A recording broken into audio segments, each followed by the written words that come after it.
Good morning, Facebook Live. I'm meteorologist John Nodar, along with meteorologist Taylor Sorello in the First Alert Storm Center, and we are tracking Michael. Michael, now a hurricane. Just so you know, it is 10:14 on Monday morning, Columbus Day. In case you are viewing this later, you may want to look around and see if there is something more current. But if you're with me right now live, this is the very latest on what is now Hurricane Michael. Much better organized today than it was over the weekend. It is moving to the north, and that movement is going to carry it into the Gulf of Mexico and eventually at least close to, if not into, our neighborhood. So here's the situation right now. The winds, 75-mile-per-hour winds, are sustained, and that means it's just above the hurricane threshold. But it is strengthening and likely to get considerably stronger before landfall. The movement is north at 7 miles per hour. The pressure is falling at 982 millibars. Falling pressure generally means a strengthening storm. So here's what the Hurricane Center's track forecast shows. By Tuesday morning, 110 mile an hour winds. Wednesday morning, 120 mile per hour winds. That would make this a Category 3 hurricane, a major hurricane, and that means real problems close to where this thing makes landfall.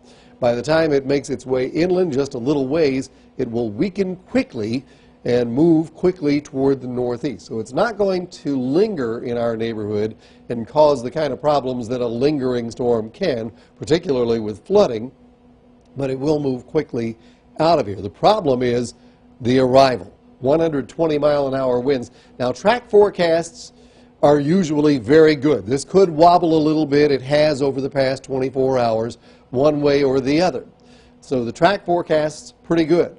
The intensity forecasts tend to be more variable, and we're not as good at them. So this could come in as a Category 3 hurricane with 120 mile an hour winds. Could be stronger, could be a little weaker. Nonetheless, we're getting into an area here where you really have to pay attention to this. Even if it doesn't come directly here, we could feel some impacts. And that's the next thing to talk about, and that is the location of landfall. While it likely will be within this cone, that's where the center of circulation would be. The eye of the storm would come in somewhere between our neighborhood in Santa Rosa, Okaloosa counties over to the Big Bend area of Florida. Now, if the center of that storm is here on the western periphery, then you're looking at real and dangerous impacts here. If it were at the eastern edge of this cone, then you're going to find far fewer impacts in our neighborhood, and folks in places like Apalachicola would be in real trouble. So here is the forecast track on the various computer models, and you can see that they kind of splay out across that cone. What's the deal with the computer models? Isn't one better than the others? And the answer is no, it really isn't. Sometimes one computer model just clicks with a particular storm. That's why we have so many. They all look at the atmosphere a little differently because the atmosphere has millions and billions of variables. These models have to, in order to compute, they have to generalize a lot of the atmosphere. And some of them may put more emphasis on one part of the atmosphere, like sea surface temperatures. One of them may look more at pressure or temperature or any number of things. So that's why they are just slightly different. But they're all good and reliable and solid models. Taylor Sorello is here, and Taylor, if you would take us through just a couple of these models on a closer view, and I think she'll be able to show you the difference. Yeah, so definitely some differences right now, differences in both landfall location and timing still. Here's one model. This is the European model. As we head through the next couple of days, it does show Michael approaching the coast Wednesday night. So here's a look at when it starts to get closer to landfall.